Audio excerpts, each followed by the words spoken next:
Did you see it? There, I'm sorry. I apologized sincerely to her. What I'd accidentally seen was running through my mind. She looked as if she were about to cry, and I felt awful about it. But unfortunately, the image in my head was not going to fade away. What I had seen of her had a significant impact on me. My name is Taylor Mason. After graduating from university, I joined the workforce like any other newbie. There was still a lot for me to learn at work, and to top it off, my boss was a hardcore jock. I was often scolded for repeating the same mistakes every day. "Hey, Mason, you've made another data entry error. How many times is this now?" "I'm sorry." I was the worst performing member among my peers. I had always been bad at managing multiple tasks, which led to me making more mistakes when there's a lot to do. I was constantly getting yelled at work, and I couldn't help but sigh, wondering how things came to this. In university, all I had to do was understand the lecture content, so my grades were good. I thought I'd be able to manage in the real world too, but I was wrong. In reality, I was just a bottom-tier employee who kept making mistakes, and I was starting to despise myself. One day, carrying all these feelings, I bought a microwave dinner from a convenience store on my way home from work. I simply didn't have the energy to cook for myself. I usually got home late at night. And since I lived in a small apartment, there was rarely anyone around. As usual, I opened my apartment door, and that's when it happened. Meow. A cat came up to me. The fur was too clean for a stray, and the cat seemed used to people. This apartment allows pets, so it might belong to someone, but where did it come from? As I was wondering about this, the cat sauntered into my apartment through the open door.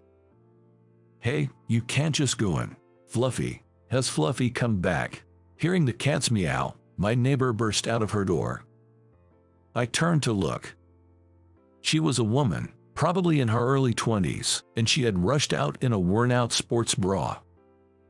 I was speechless.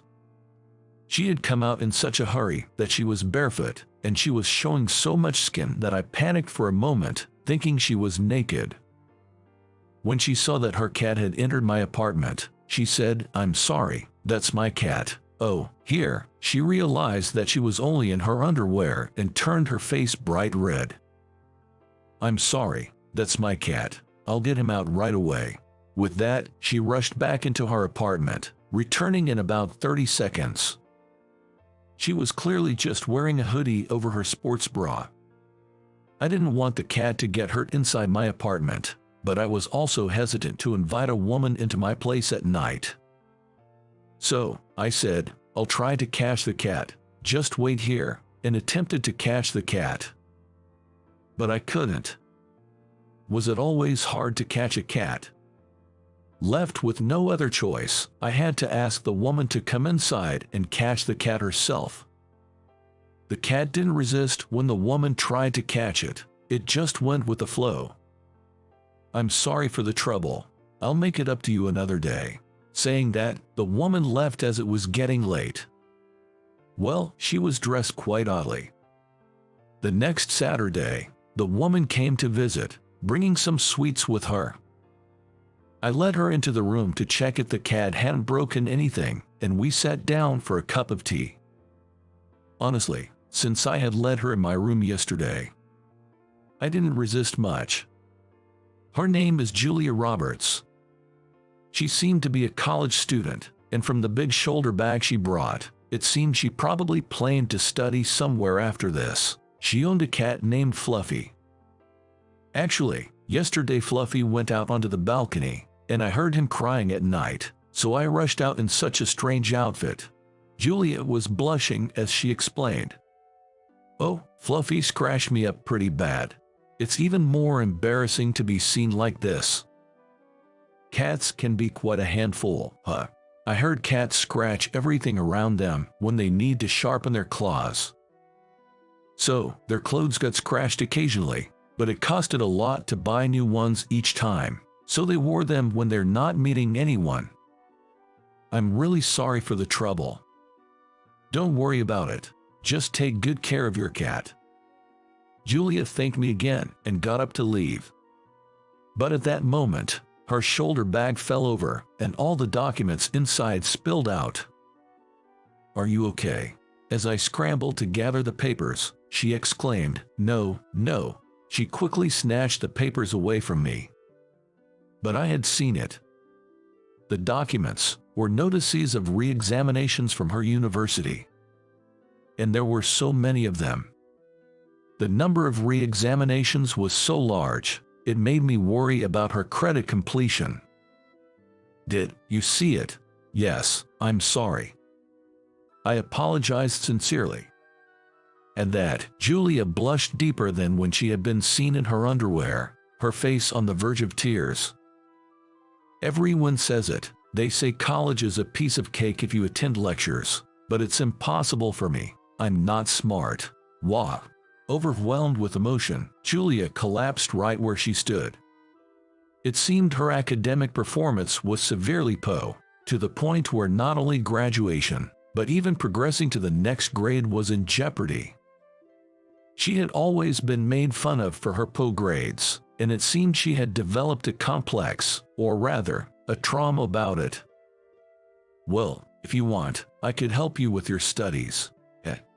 No, I went to the same university. I took the same courses you're having re-examinations for.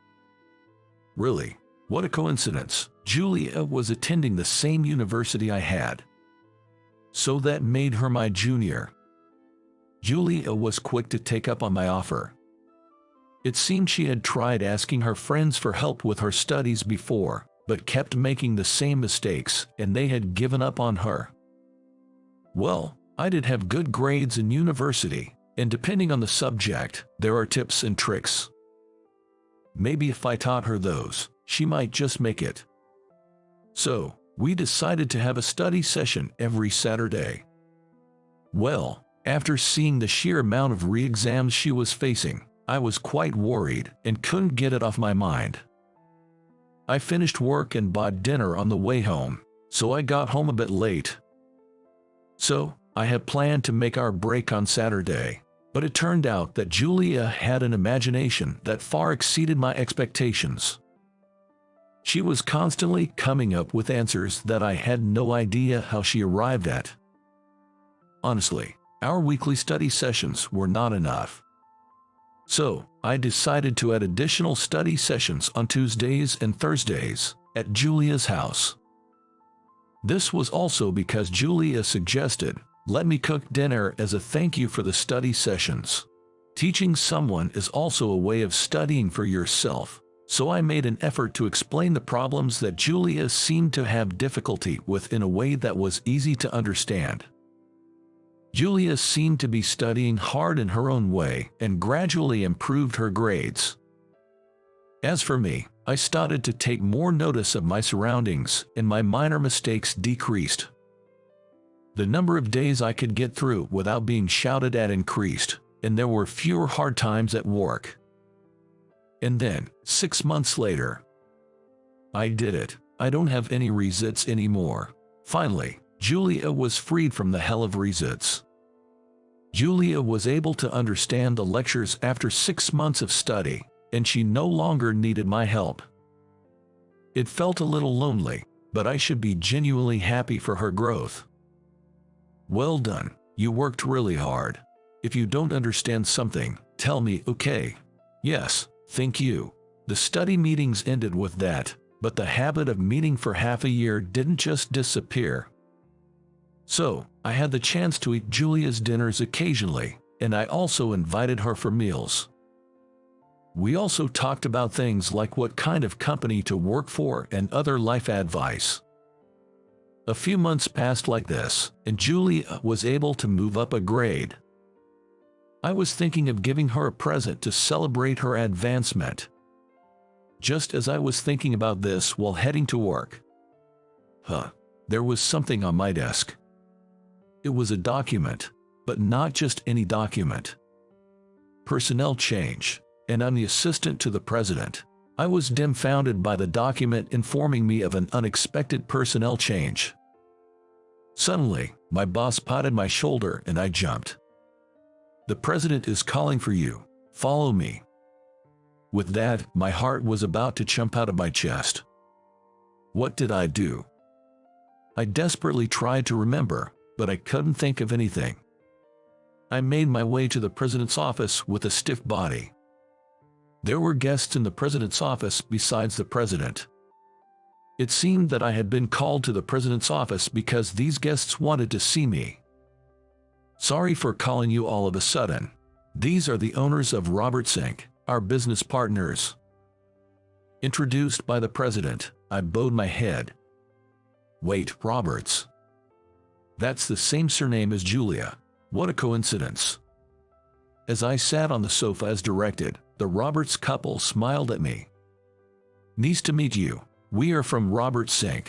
No, let's leave the title aside. We came here as parents to thank you and ask you a favor," the president of Roberts said to me. I was completely lost for words and just stared blankly. "Actually, the Julia you've been tutoring is our daughter. We heard that she was able to move up a grade thanks to your help. Thank you so much." No, it was all thanks to Julia's efforts that she was able to move up a grade. So, it turned out that Julia was the president's daughter. I had no idea. I was just surprised. According to Mr. Thompson, the CEO, Julia had her pride and wanted to fend for herself without depending on her parents. It seemed that she started living on her own because of this. "I heard about you from my daughter. I wanted to express my gratitude for everything you've done for her, and I apologize for the inconvenience, but would you please continue to help her with her studies?" he said. With these words, both the CEO and his wife bowed deeply in thanks. What? Please lift your heads," I protested. Being shown such respect by the CEO, a man like me, just an ordinary employee, felt quite awkward. After a few insistences, they finally raised their heads.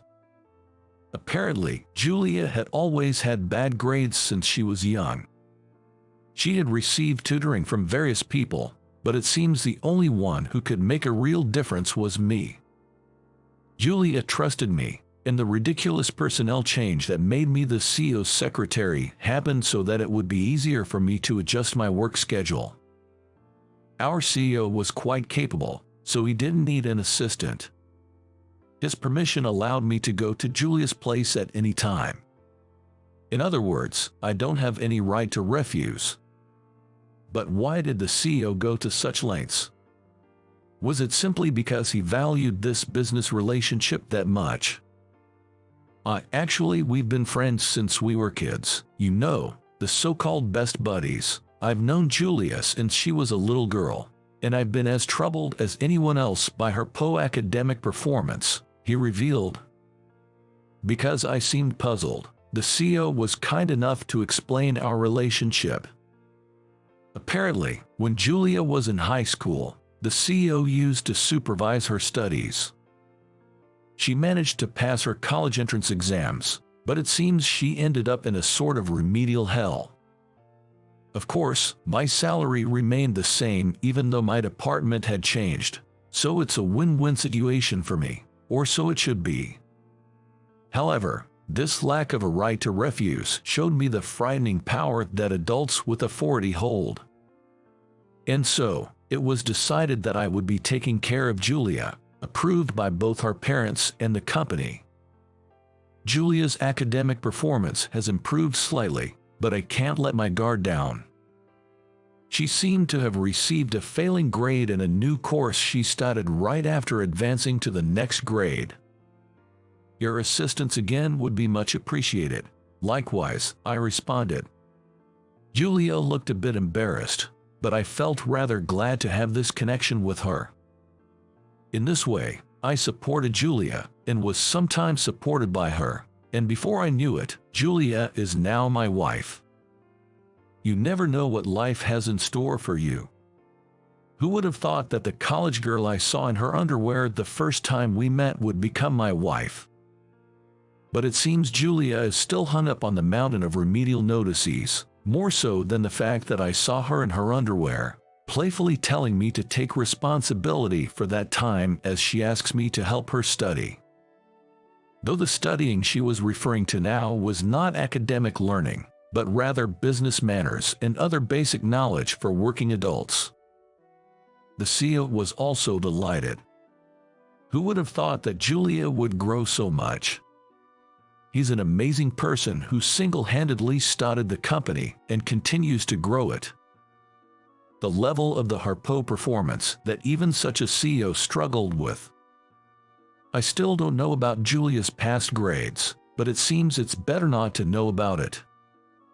That's how I'm happily living my life now. But when I really think about it, the catalyst for me discovering Julia's retake notices was when Fluffy wandered into my room. In that sense, I should really be thankful to Fluffy for dropping by my room. Meow. The Cupid of our love spent another day curled up under the sunshine.